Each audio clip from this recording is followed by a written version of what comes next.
Hello everyone. I hope you got the notification already. Sunday Adelaja here from Kiev, Ukraine.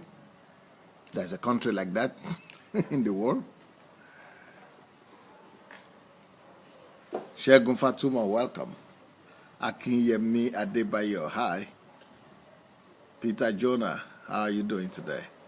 Shama Nadikwe, hello. Esther Kuganja, Peace Iyamu, Rochelle White, Mayowa, good evening. Ola Martin, Alewu Okwa, Bidemi Razak, Flair Karim Matip, Okala Larry, evening. Gloria Amaka, blessings, good evening. Ayodele Oguntoyinbo, blessings. She Sandra, Stephen McCoy, blessings. Alim Paradise. Puska mnizila ugarea shetolka po slash shempila. Jimmy, Jane Agbontine, Joyce Ero, Ezekiah Olujobi, Adeneka Mayowa, Yomi Jegede, Adeleke Adeniyi, Moses Bright, Victoria Kwitovskaya. Oh, Victoria Kwitovskaya. Okay. Adedamola Moronkeji, Neki Okoro, Mojisola Alonge Babatunde, Ufoma Anigoro, Charles Smith, Ben Apute, Bimbo Uye, Nikki Christian, Thompson Abigail, Shioma, Ayodele Oguntoyinbo said morning anointings, more anointing, I guess. Omotoye Gaspar, Prince Madu, Obi is here. Buenos Aires, Padre. Thank you. Wow. Kike Boronkeji is here. Emmanuel Okoje is here. Wow, welcome everyone. Thank you so much. Well, it's about time for us all to go and share the link. Deborah Lunes, welcome. John Dukoro, blessings. Well, let's go and share the link. Please go look for your share button in the Facebook page. In your timeline, look for your share button. And let's go and share the link. Let's go share the message. Lanon Adebayo, welcome. Let's go share the link. Let's go share the message. Then we could begin from there. You know what? I've been having ripple effects, John Appiah. I hope some of you were there last night. I've been having ripple effects from all kinds of different ripple effect from my last night message. Does money really belong to? Should tithe only? Is tithe only meant for the church? And why so many people have been writing me with their gratitude, so grateful and so happy. Some people also have been writing me not very happy, not very happy for the fact that they think I am going to deprive the church or people of getting paid, and that so how do I expect people to be paid, and how do I expect people to take care of their families, of their children, to school, and how do I expect them to pay for the building and for the rent and for the property and all those things. So some challenges, in fact, but the biggest ripple effect is the fact that they broke into my Facebook today and hacked my Facebook. Yeah, my Facebook was hacked today. So it crashed. It was hacked into. Somebody was doing that from somewhere. Somebody was very unhappy. I think the person couldn't touch me physically because they were probably not in Ukraine. Maybe they were somewhere outside. They were thinking of how to silence me or how to hurt me. And that was the that was the only way they could get back at me. So thank God, God help us. We got in touch with Facebook and were able to revive and get the Facebook back on. So that's why I'm able to appear to you today. So otherwise it was down for some time because people were hacking into it. So anyway, well, we are continuing. We are continuing what we need to do. We need to do what we need to do. And but there is another comment that I got. Elizabeth Ali said it was an awesome message. Great liberation. Thank you. I got a very touching letter from a woman today. She's from America. I think maybe I could even try to find it. I think she's a Nigerian living in America. I will not mention her name, but she seems to be very blessed. And let me read that letter to you. Okay, she said, "Thank you, Pastor, for that message. Is tithe only meant for the church? Today, the 10th of August, I called out the sick. I called out the sick, I think from somewhere. She will minister to the sick, I guess. I believe in tithing and I've been paying my tithe. After listening to this message this morning, she listened to it just this morning, right? In their time. After listening to the message, she realized that, she said, I realized that I've sinned or I've been sinning because I was always blocking my friends, family, contacts and relatives and relationships and other friends, blocking them away from me, chasing them away from me, isolating myself from them. All the people I knew, because I knew that they were asking for money, they were going to ask for money. So I was running away from friends, running away from family members who I know needed something from me because I thought that they were bothering me. But when I listened to the message, I shed tears and I started unblocking them. But now today I called out two of them. I think those are the people she was talking about. She called out the sick. And she knew that they were sick.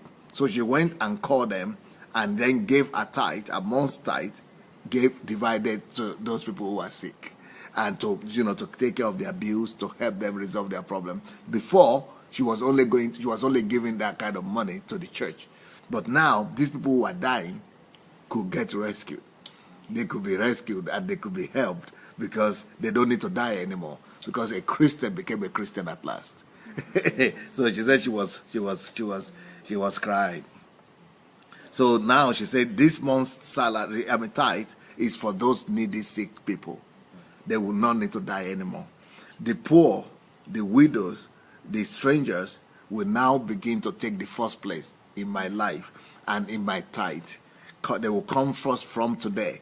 And when I find a need, I will first of all meet that need with my tithe before I consider taking it to the church. She's so practical. That is so efficient. Can we find people? All of us have people who are dying across us and around us as well, and we are not responding. And we are not responding to them. We are not even paying attention because we are thinking that we have an excuse. Since we are giving the tithe to the church, we think God, church, that we have done our duty. But that is actually making us to be more wicked. That is making us to be more close-hearted. That is making us to be more callous. That is making us to be more indifferent. Because we think we have given God his due anyway, and it doesn't.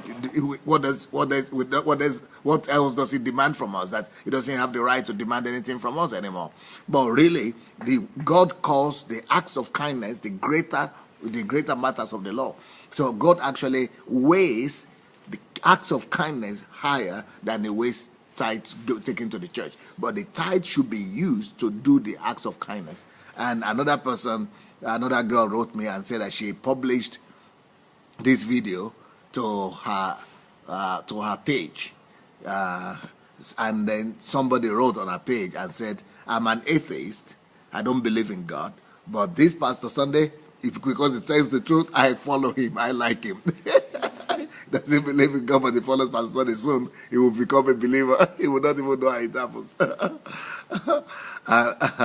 And I was talking to another person also who told me that yes, that she was actually becoming very indifferent to people and even to God, saying that, okay, the only thing I need to do is just to give my tithe. Because of that tithe, once I give my tithe, that she was actually dead. She was just doing, I'm doing my duty. I've given my duty, so don't touch me, anyone. So something like that. And she had thereby closed her heart against God and against man.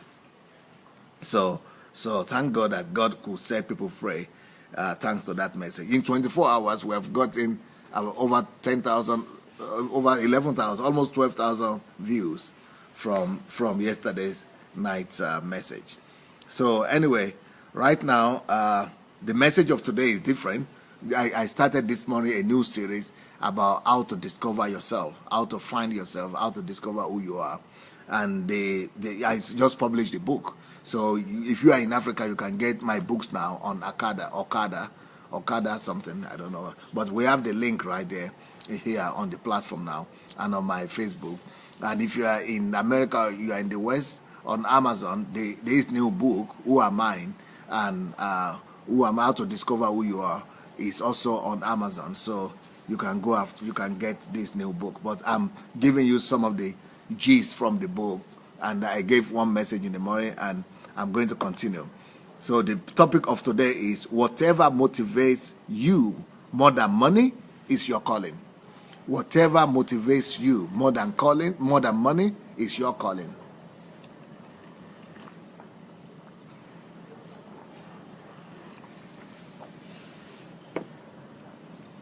Whatever motivates you more than money is your calling.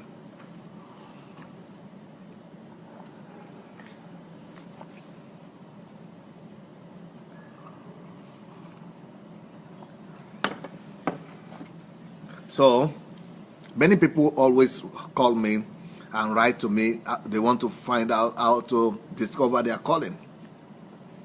People want to know, how do they discover their calling? And what should they do to discover their calling? I'm going to give you a lot. This is going to be another long series that I'm going to be doing for you. How to discover your calling. Well, today you got the gist from that title. Whatsoever motivates you more than money is your calling. You see, money is a great motivation. Money is a great motivation in this world. I mean, almost everything we do for money. But that's not the way it's supposed to be. Actually, money, the idea of money is not supposed to be the primary motivation for man. Remember that. Money is not supposed to be the main or primary motivation for any man or for any endeavor for that matter. We have been deceived to think that money should be the greatest motivation. But money shouldn't be the greatest motivation. The greatest motivation for any endeavor should be the passion and the love for that thing that comes from your heart, from within your heart. Because your calling and your destiny is in you, is buried in you, is buried in your heart. So your motivation should be coming out of your natural passion, your natural inclination, and the passion that is coming out of the depth of your being. So it is that love, that desire for the exercise or for whatever thing you love to do, that is the biggest motivation. And what money is supposed to do is to just compensate you for doing what you love. So money is a compensation. Money is supposed to simply be a reward, a compensation for giving or rendering a service or for producing a product. But money should not be the reason for producing the product. Money should not be the reason or the motivation for rendering the service. You should render the service because of your heart desire, because of the call of your heart, because of the love that you have in your heart, and because of the need for fulfillment. You say, so calling is connected with the need for fulfillment, the crave for realization. So the desire to be fulfilled, to realize yourself, is what should be driving you. It's not money. We should not be driven by money. Once you started being driven by money, then your purpose is polluted, and your purpose might be perverted as well, and your intentions will be perverted. So money should not be the motivation. Money should only be a compensation and a reward. I will actually say not a reward, but compensation. Because you get greater reward when you fulfill calling than you get from money. Yeah, money, of course, so it's a form of reward, but that is not the ultimate reward. The ultimate reward is the satisfaction. The ultimate reward is the joy, is the fulfillment that you get. I'm sitting outside, so drinking some tea, getting myself in shape, you know. So, so whatever motivates, so for you to find out what your calling is, look inside yourself to find out whatever it is that motivates you more than money does. The question I have for you is, what makes you to do what you are doing right now? Is it this desire to get money? Well, people don't like to confess that, but is it the desire to take care of your family?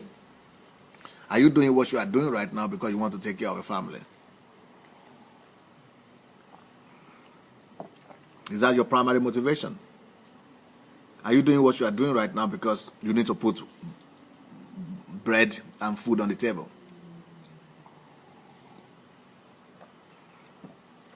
If that is your primary motivation for doing what you are doing, I'm sorry to say that you've lost your road. You've lost your way. You've missed it. You've missed it in life. Real satisfaction comes in life when you are doing what your heart so much desires to do. When you are doing what satisfies the deepest hunger and the deepest yearning of your soul. And when you get to that thing, it will definitely be more enticing to you than money. It will be more enticing to you than money.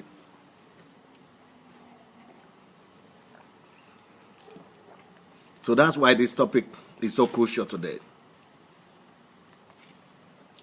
If you are following after your heart and after your passion, it will give you more satisfaction. You will derive more satisfaction from that exercise, from that thing you are pursuing, just by pursuing it, even if nobody is paying you for it.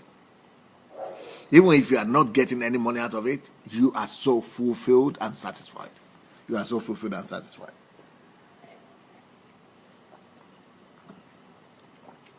So the first question I have for you is, whatever you are doing right now, are you really doing it because it is the yearning of your heart? Or you are doing it because you needed to support yourself and make a living?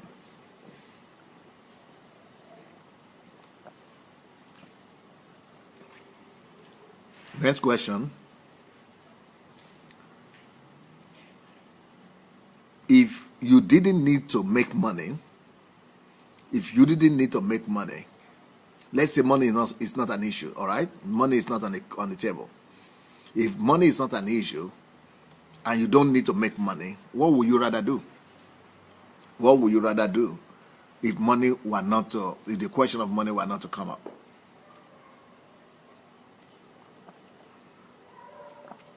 What would you rather do?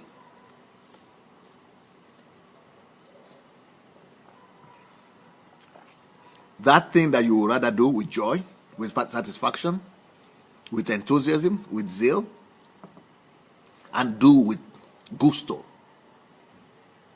is your calling.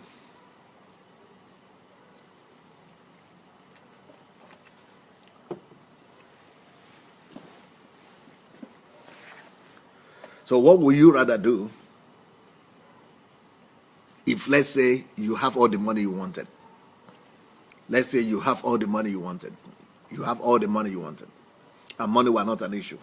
What would you rather do? Now you can understand why I want to go to Nigeria. I would rather change the nation. And I would rather change the church. And like what I'm doing right now, somebody wrote me the other day and said, I can't believe that you are giving us all these teachings for free. I can't believe the quality of the teachings and that you are giving all this out for free. And you are doing it 2 times a day. I mean that even some of them were getting tired just listening. Talk less of me, who is doing it, who is preparing it and coming to you with all these topics. So what would you rather do? I don't care if you give me offering or nobody gives me offering for this. No, but I don't get tithe and offering from anybody. This is not. I don't. It's because it's what I would rather do if nobody pays me for it. If money were not an issue. So that's what you should look in your soul. So for you to discover what God has created you to do, look inside yourself and ask yourself that question. What would I rather do if money were not an issue? If I didn't need any money, and if nobody needed to pay me for it? If money were not an issue, what would I be doing right now? What would make me really happy if I didn't need to provide money for my family, or food for my family, or put bread on the table? Again, I want to say that the motivating factor for your activity, let me tell you something about labor. About work. Oh, Flair Karin Matip says she saw me drinking tea and she got so desirous. She got so jealous. She said, I want to drink tea just like you. I want to be sipping it just like you are sipping your tea right there. Anything I do it with so much joy and satisfaction that everybody wants to do the same thing. I'm that kind of guy. Some people even tell me that when I laugh, that they feel like laughing as well. Anything I do, some people want to do, they want to do something similar. So when I'm drinking my tea, I'm sipping it in with so much satisfaction and with so much delight that everybody else wants this glass of tea right there. Everybody else wants a cup of tea.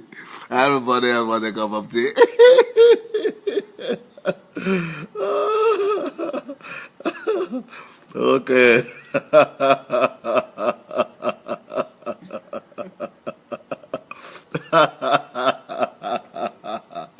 Okay. That's good. All right. So the purpose of work is for fulfillment. Work is not for survival. Work is not designed for survival. And work is not designed for salary. Work is not designed for salary, and work is not designed for survival. So what is work designed for? Work is designed for fulfillment of purpose. So the reason why you actually supposed to be working is because you want to carry okay, let me explain to you the way it happens. There are two major functions of work. The first thing that you need to know about work, what work does, is that when you work, you unearth the treasure that is hidden in you. You discover the treasure that is hidden in you. Like, for example, Thomas Edison, through hard work, discovered electricity that was buried in him. The person that discovered medicine, through hard work, discovered the medicine that is in him. The person that discovered computer, through hard work, discovered the computer that is buried in him. So there are treasures buried in us. There are things in every one of us that will not be unearthed, that will not be discovered, that will not be opened up, that will not be revealed unless through work. So the purpose of work is to discover all the riches. Just like, let me tell you in a different way. Just like the soil has gold, it has diamond, it has precious stones, and it has mineral resources, and it has oil, gas, all those things are coming. They are buried in the womb of any soil, of the soil. So the earth is pregnant with wealth and riches. So it takes work to unearthing those wealth and riches. That is another purpose of money, of work and labor. So work on one hand is to, just like it's unearthing the riches, the oil, the diamond, the gold, the silver, or all the precious wealth that under the earth, just work on earthing them. The same thing, similar wealth and riches are in you as a human being, as an individual. And it is also work that unearths those wealth that are hidden in you. So it's a double-edged kind of sword. It's a double-edged kind of potential of work. So work expresses, it gives room for the expression of the things that are invisible. Just like you look at man now, just like you look at the soil or whatever the country you are living in, you look just around you don't see anything precious in the first instance. But when people begin to work on it, precious things begin to come up, industries begin to come up, houses begin to come up, wealth are hidden in any earth. So also in us, we are like earth as well, because we are made from the earth. So we also, in us is buried, or a lot of different precious things, precious stones, precious gifts, precious materials, precious wealth, precious resources. All those things are hidden in us. And that is why work is beautiful. That's why work is beautiful. That's why work, therefore, is one of the greatest things God has given to man. It's one of the greatest discoveries. It's one of the greatest inventions of God to man. Work is one of the greatest gifts that God has come up for man. Why? Because through it, I can unearth everything that has been hidden in me. For example, in my case, when I was in Nigeria as a little boy, as a young man, I never knew this principle. I never knew that work unearths things, the wealth and the riches and the potentials and the greatness that are in me. Greatness is hidden in everybody, but it's work that releases it. Hard work. But it's not just work somewhere or anywhere. Work with any kind of work will release and do something. But not just any work. But when you are working in your land of promise, when you are working in the area of your passion, when you are working in the area of your desire, of your fulfillment, of your zeal, of your calling, of your purpose, it's like you say, what is the difference? Maybe work is work. Yes, let me tell you something. Let's take for example the earth, the land, soil, land. In any given country, there are some, you need to do archaeological research. Archaeological, is it research you call them? Yeah, what do we call it? Expedition. Archaeological expedition. Now, this archaeological expedition, what do they give you? The archaeological expedition, they let you know in what part of your land you have precious, you have raw materials, you have riches, you have wealth, you have mineral resources. So that is what archaeological expedition does to you. It helps you to know that, let's say this territory here is your country. But it will tell you that to the left, to the north side of the left hand side, to the north part of it, that is where the oil is, or that's where the diamonds are. So if you know it, you will know exactly what place to go and work on. But if another person is only passionate about work and say work is work, now what's the difference? I possess work, I can work. Okay, I'm working hard. So the person is now working on the left side of the southern part of the country, where there is nothing at all. The archaeological research has shown that there is nothing there, and you don't even know that the reason for archaeological research. And you say, "What? I don't need any archaeological research. I can walk. I'm a good walker.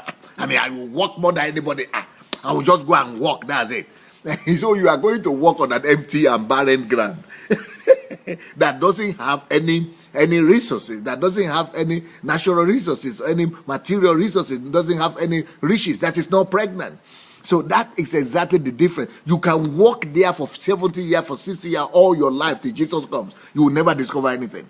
But the person who is walking in the particular place where there is reserve, where there are, riches. That person will do the same amount of work like you, and he will be getting things for himself. He will be unearthing wealth and riches, and you will just be, you will be unearthing only sweat. The only thing you will be discovering is sweat, and then losing weight. That's the only thing you will be discovering. You will be discovering hunger. So that's exactly how it happens with people who say, oh, why do I need to discover my calling? I just need to get a job. So the difference between you walking on the ground, that is, the archaeological research has already proven that is with material, with raw material, as against the place where they have proven that there is nothing inside. The difference between the two, it's the same kind of work, but somebody is working on a proven reserve and somebody is working on the dead, barren ground. The difference between the two is what it means for a man as well. So you too, as a man, could say, oh, I want to work. I mean, the most important thing is just to work. I know how to work. But you, if you are not working according to the line of your passion, if you are not working in the area of your calling, if you are not working in the area of your giftings, if you are not working in the area of your purpose, if you are not working in the area of your natural inclination and instinct, then you will discover that you have just been working hard, and you will not come to fulfillment. You will not come to to elevation. You will not get all the resources and all the wealth that you could have gotten, because you are just working in this field of on a barren field, or you are just working in a foreign field, or a field of that is not needed, a useless field. So of course you will be having something enough, because any kind of work will give you something. So you are having enough to survive. You are having enough to keep on coming back. You are having enough to keep on feeding your family and send them to school, but you are hardly surviving. It is in that situation that you become a slave of money, and that is what we call the Uncle Sam system. So you are working for Uncle Sam, and then you become a servant of the system. So you keep on working in a way that you give all your best, but it's never enough. And it's not only enough for you to meet the needs that are surrounding you, and then the needs get bigger, and then you need to work harder. You become a slave for the rest of your life, just serving the god of mammon. That is what happens when work for you is a means of survival. When work for you is for salary. When work for you is to make a living. That is a terrible lifestyle. That is a torturous lifestyle. That is a horrible Satan designed lifestyle. This is the design of Satan for everybody, that we will just be working, going to work and be busy every day, and not really get to a place where we will say, okay, this is my calling. I am pursuing my calling every day. What our life is supposed to be is supposed to be about us pursuing our calling on daily basis. That's what the whole essence of life is supposed to be. We are supposed to be getting joy and satisfaction just from by waking up in the morning and going to do what we love, going to pursue what we desire, going to really do and pursue and work hard on our land, that we know that this is our land and this is what God has called us to do. That is what our calling is supposed to be about. But when we just go to get a job and just then we are just going to survive, and then we are giving just little enough just for us to keep on coming back, and then that means that we become slaves. We become slave to the world system. We become slave to the world economic system. So the world system, the system of this world, enslaves us. And how does it enslave us? Enslaves us by salary. That we know that if we don't get that salary, we will not survive. If you don't get that little salary, we will not make a living. And so it enslaves us by saying, okay, you need to pay your bills, you need to pay your expenses, and because you need to pay your expenses, and if you don't pay expenses, you will be lost and you will not be able to make a living. So that whole pressure of the world system puts us in a corner, and we're in that corner. We don't have any option, and we even forget about our calling now. We forget about our purpose. We forget about the thing that we were created for, and we begin to now live for the mundane things of life. And before we realize it, we have gotten old. Before we realize it, we are too old to turn to reverse and restore our lost lives anymore. And then you are dreaming that your children will be better than you. But they are not better than you because they're also looking for a job. Because you didn't know better and you couldn't teach them better. So now they also, they send you on pension to go and die and put your children in your place. And your children keep on continuing the kind of lifestyle that you live. But real life is supposed to be about everybody discovering what God created them for. Why God sent them to this world.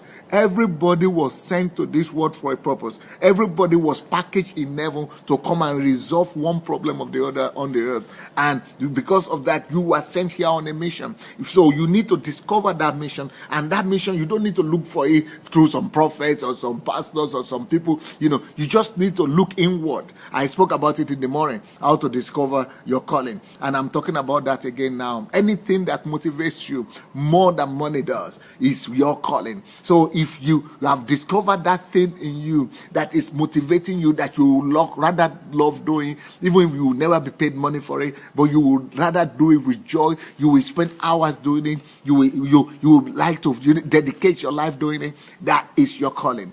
Anything that you love to do, without even being compensated for it, not even thinking about the money, anything that you would like to do from your whole heart, your calling is buried inside of you. Your calling is inside your system. God built you to correspond to that your calling. God put a corresponding gift, corresponding abilities, corresponding skills, corresponding incentives, corresponding temperaments, corresponding abilities and sentiments in you. So those corresponding sentiments, they are supposed to be corresponding to the goal that you are supposed to fulfill on earth. So you are built actually for that, the purpose of that goal. You are specially built by God for that purpose. You are specially created in such a way that you will be able to fulfill that particular destiny that God has for you on the earth. So for everybody that is created from God, God has actually created you after He had decided the destiny that He had for you. So God starts, first of all, by giving you a destiny, by giving you a goal and purpose before you are even created. So after determining the goal and purpose that He has for you, then He goes ahead to create you and package you in a way that you will be able to be fit, just fit enough to be able to do that assignment that He has created you for. So He first of all determines your assignment, and what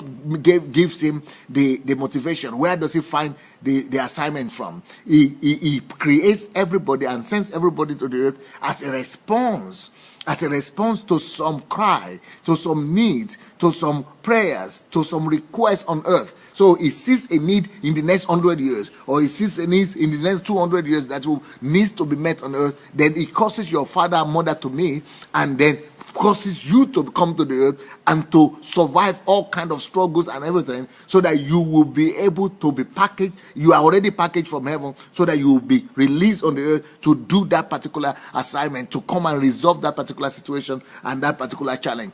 But when we come to the earth, we are caught up with the mundane things of the world, especially women. They begin to tell you that you need to get married. They begin to tell you that you must become a mother. They begin to tell you that, you must become a housewife. They begin to tell you must learn how to cook. They begin to tell you, don't you know you're a woman? They begin to, all kind of stories begin to come up, and you just lose purpose. You don't even know. You will even begin to think that being a woman is your purpose.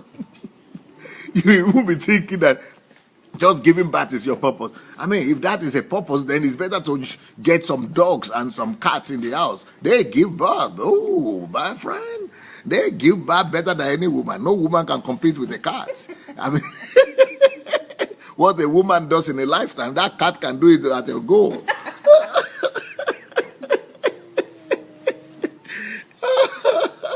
So no. Everybody is packaged for a purpose. Everybody is created for something specific on the earth. And somebody said, okay, since I'm a woman, I cannot have a purpose. I can only, my purpose is just to support my husband. That is so crazy. That is so silly. You support your husband in domestic work, but you are more than domestic animal. You are more than domestic worker. You apart from domestic responsibility where you support your husband, you have a calling. You are a human being, my friend. You are created for something. But one of the ways for you to discover what you are created for is to look inside. And when you look inside, you need to say, okay, what is it that really motivates me? What is it that motivates me stronger than money? Is there anything in this world that motivates me stronger than money? Sometimes we cannot find it easily. Sometimes we have become so numb. We have become so numb by the pressures of this world. We have become so numb by the, upbringing that we have.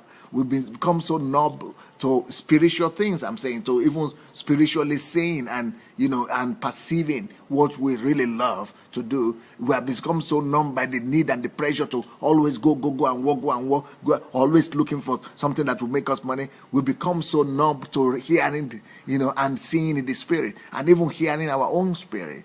But there is something, if you look inside yourself properly, if you look inside yourself enough, you will be able to discover that, yes, God has created you for something really. There is no human being that God sends to this world without creating them for something. He has created you to do something much more greater than just getting a salary. Getting a salary is not your purpose. Whatever you do, you need to fulfill your purpose. In the process of fulfilling your purpose, you are compensated by a salary. You are compensated with a salary. But the salary is not your purpose. The fulfillment of the destiny, the passion in you, the zeal in you, the divine inclination in you, the fulfillment of that inclination, the fulfillment of that passion is what now produces a compensation that we call money or salary. But we don't go after the money. We don't put the money first. We put that inner passion first. We put that inner inclination first. We put that our love first. The love that is in your heart for something. The inner craving. That inner craving should be greater, much more greater thing that will follow. You should follow that craving no matter what. So that craving should be stronger than your desire just to make a living. The desire to fulfill that craving and to be the best in that craving is what should be pushing you to do what you are doing. It's what should be leading you to work where you are working. Your work should be tilling your own ground. That's what God told Adam and Eve when he took them to the Garden of Eden. He told them to till their ground. They had their territory. Everybody have their own territory. You need to discover that is your own land of promise. That is your own land that you need to till. So you need to, cultivate your own ground. You need to cultivate your own earth. You need to bring the kingdom of God to your own territory, to your own land, to your own earth. So everybody's got his own land that he needs to till, cultivate, develop, and keep as well for God. So it is in you. And some people think that, you need to go to school so that you get a good job. No. The purpose of going to school is not to get a good job. School is supposed to be something we do. Education is supposed to be something we do after we have discovered who we are, after we have discovered our inclination, after we have discovered our passion, our inner calling, after you know who you are supposed to be. Then you go to get education to be better, to better understand that area or that sphere of life that God is calling you to do, and to be able to know more specifics and to be able to know more details of that area, so that you will be able to know in more concrete terms which particular aspect of that calling that you are supposed to address really. Like I said in the morning, so that you know, if you know that you like working with engineering stuff, then you need to go and get education so that you know the depth of engineering, you know what form of all kind of engineering that exists, and what particular aspect of it that you want to specialize in. So education is supposed to complement your calling. As education is supposed to add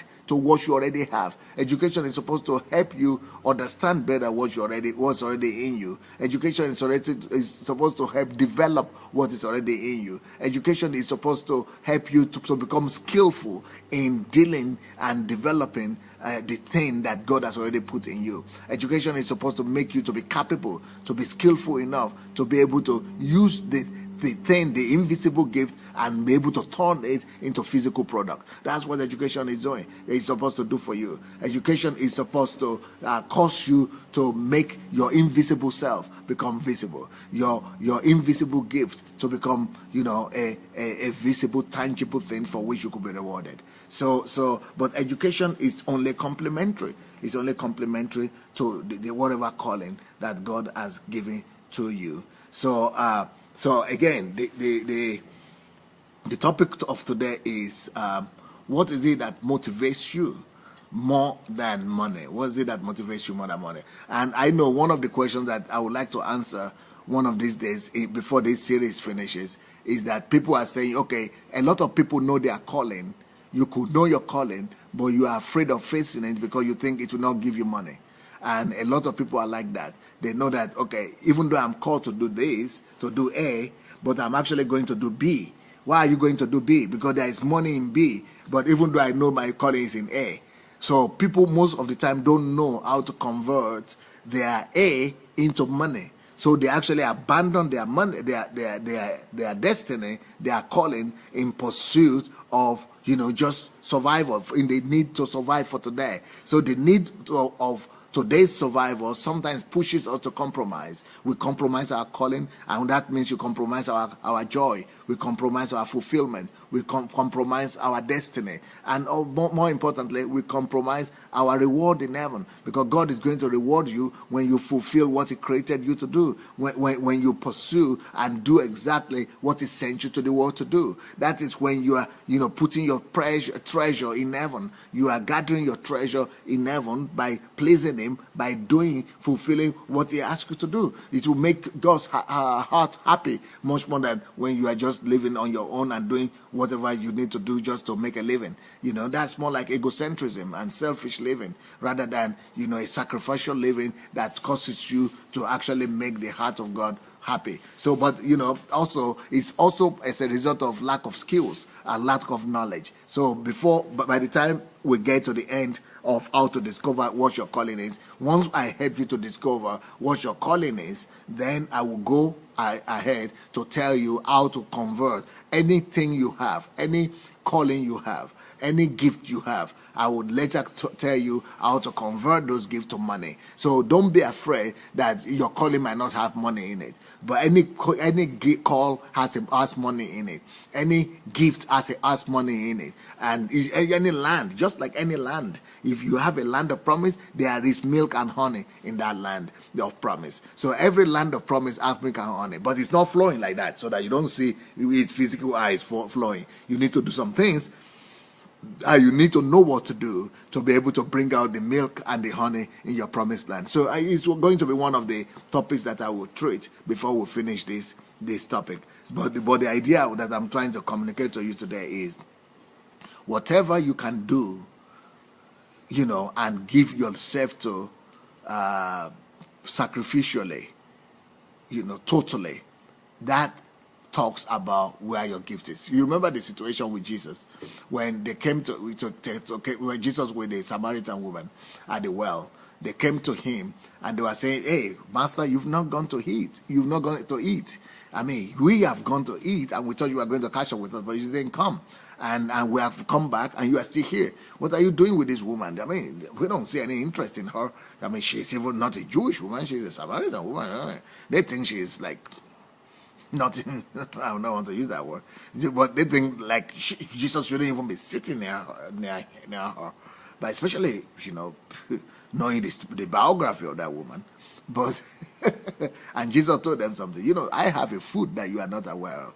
I have a food. So this is the kind of thing I'm saying. He found his passion. Something that will make him to forget about food. Something that will make him to forget about reward, any other reward, gratification. So it is coming from inside. Something that you are so given to. Something that you are driven to do. So much driven that you neglect some other rewards. So much driven that you forget about instant gratification. So much driven that you lose control of immediate pleasure or immediate sense of pleasure. You are so much driven by that you are inward focus rather than outward focus. You know that there is such a burden in your heart that burden is much more real than the pressure that is coming. The pressure to make a living, the pressure to just make money, the pressure to build a house, but the pressure to want to conform, the pressure to want to be like other people. There is this inner satisfaction that is calling, that is deeper than the things that people are flaunting and around you. So when you discover that thing inside of you,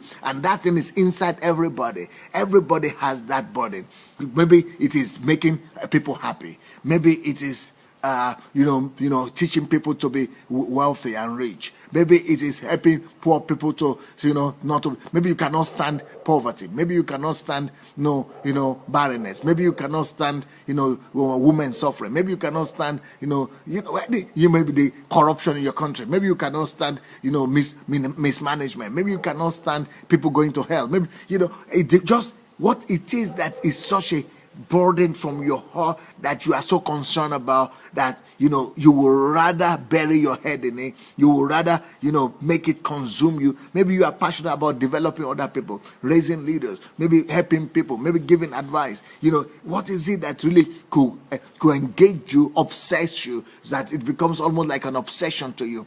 That thing that will make you to not to think about money. If they are going to pay you for it, they are not going to pay you for it. You are just excited doing it. It's just a thing of satisfaction, something that you would like to go back to over and over again and remember, and how much joy is giving you by doing it. That thing is your calling. That thing is your calling. So anything that excites you, anything that motivates you more than the desire to make money, more than the desire to survive, more than the desire to just be like everybody else, that thing is your calling. Yeah, that thing is your calling. So unfortunately, just like there are so many examples like that. So I had so many examples like that. If you look at people like David was in the field all the time. He was shepherding the shepherd. The sheep of his father. Even though his brothers didn't want to do that, they were running away from it, and he was not being rewarded for it. He was not being paid for it. But he was always grieving because that God knew that he was going to shepherd the nation one day. You see, so that desire, the passion. I mean, look at Moses. He had all the wealth already. He was in the Pharaoh's palace, but he was ready to forfeit the wealth and the comfort just by risking everything. He risked everything to deliver a child of Israel, the son of Israel, because that desire to be a deliverer was in him. That was what was in him. That is the drive that will make him to risk losing everything. That's the thing that is more important than money for him. Just like the going to the field was more important for David than playing with the other kids in the street and just messing up, or with the brother and running away from the field and being with the sheep. So that thing that is really consuming your heart inside, that you would rather do, if you will just not have to think about surviving, if you just you don't have to think about making a living, if money were not to be an issue, what is that thing that you would have liked to bury your head into? I mean, not laziness. I'm not talking about laziness that you just want somebody to give you money while you do nothing.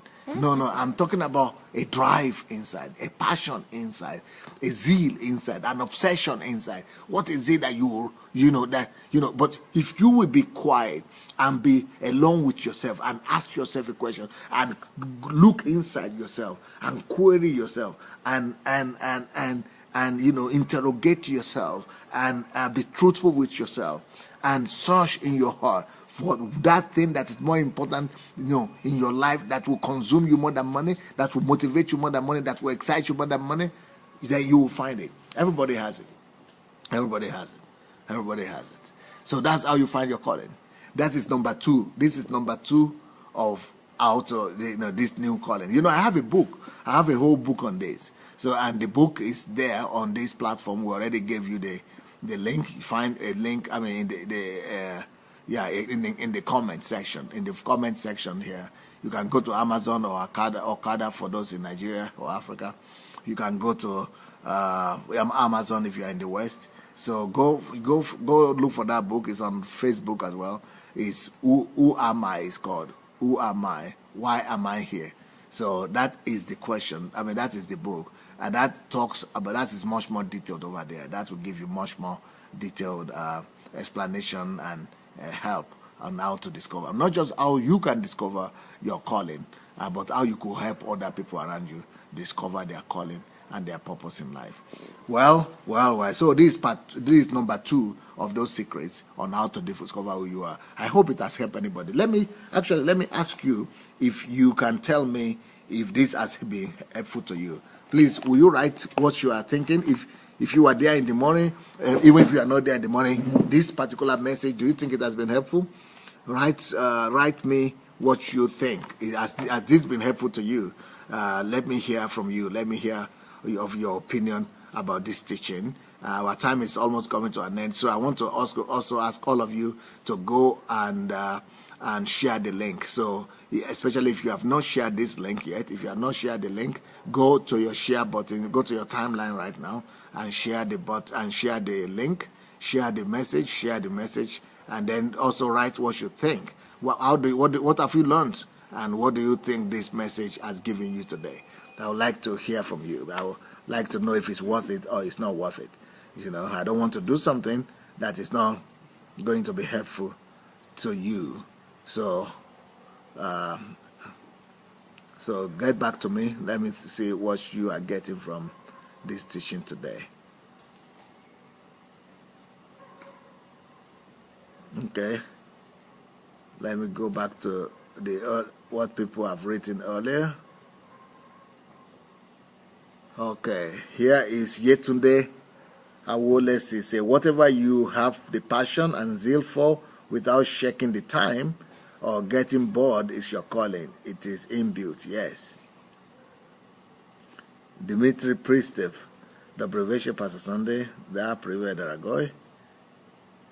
Oluwatoyin, he said, more grace, sir. You inspire me daily. Thank you. Ufoma Anigoro said, doing what satisfies the deepest hunger or yearning of your heart will give you more satisfaction in life, even if you are not paid for it. Yes.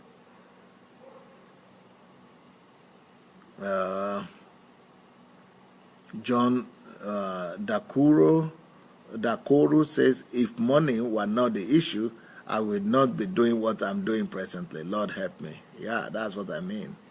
Ikeshuku Nwadeashi says,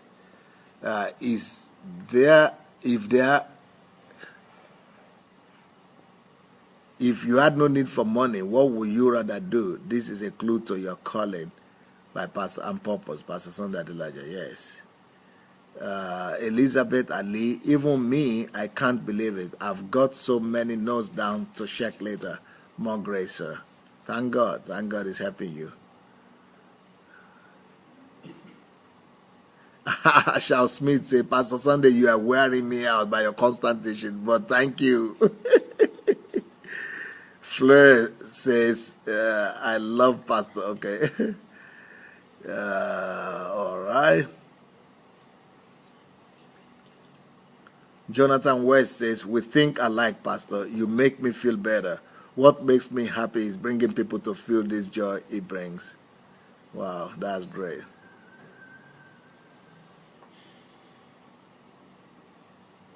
Elizabeth Ali says, you are grooming us to be like you. Yes, yes. That's the idea. You got it.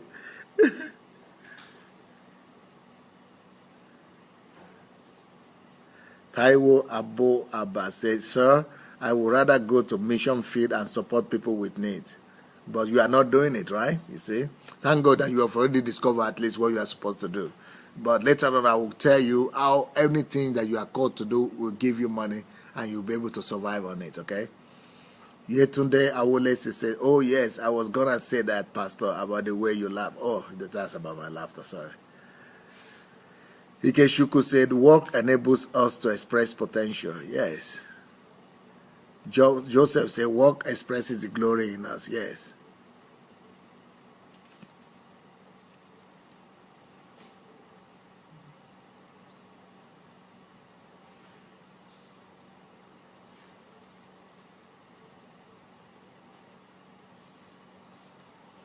Joseph Olaiya said, work gives us the opportunity to become a co-creator with God on this earth. That's so true.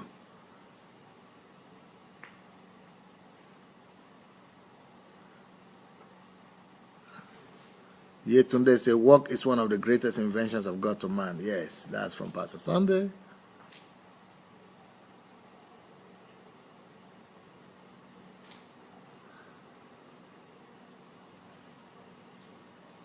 Discovery comes by work. That's Olaya Joseph.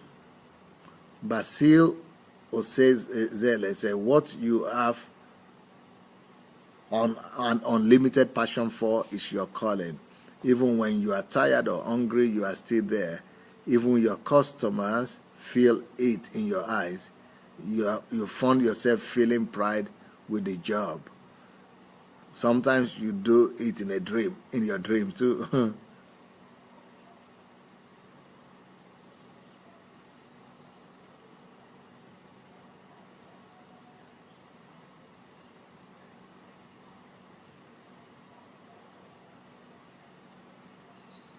John Daokoro said, who told me to tune in today? Shy, Lord, I have derailed.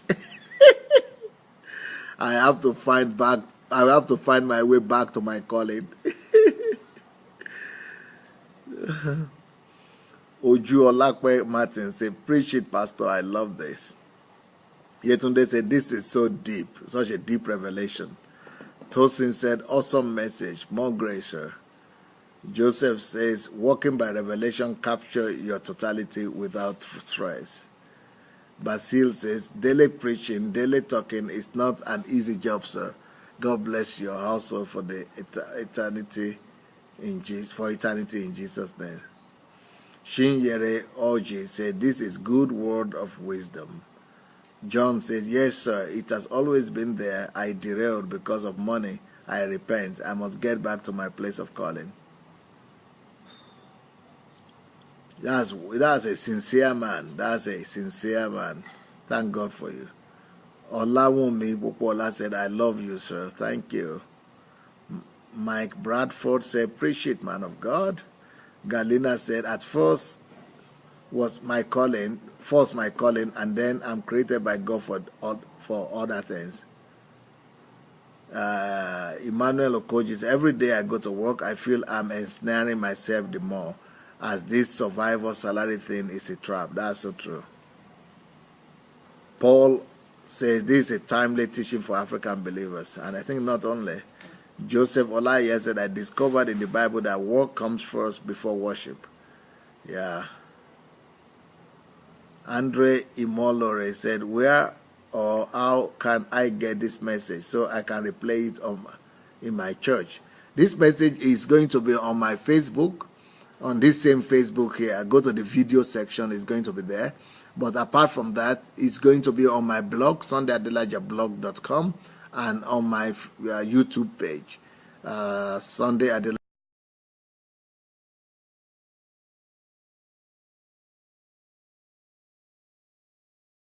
Frozen. Okay, with a special assignment which will